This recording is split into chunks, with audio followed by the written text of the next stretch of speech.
So this is a freestanding patio cover. As you can tell, it's the design is flawless, really great. Everything all counts on this post right here. This is the footing that holds the whole patio. If this one moved at all, the whole thing would collapse. This one's a little bit better of a footing, you know, and it's definitely helping a little. It gets a little bit small at the bottom there, but those rocks help.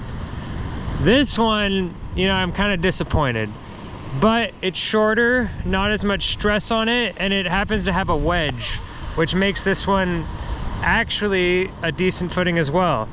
And then, well, at least they didn't use the one that was used inside the fire. But going on, this one, oh, okay, they used one inside the fire. Okay, I take that back.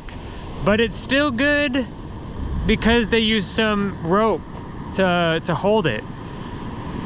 A rope and a wedge, it almost looks like.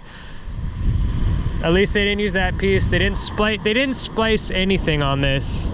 And then the seaweed on top. This thing is really, this is what all freestanding patio covers should admire to be like. Just naturally strong, and I gotta say I'm impressed. Yeah.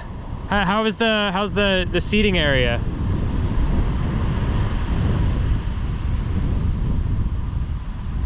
Wow, it's so comfortable. Yeah, it's this is one of the top patios of 2022 so far.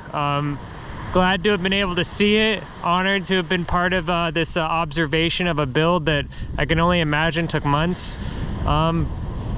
Great job, great job. Everyday Patio out.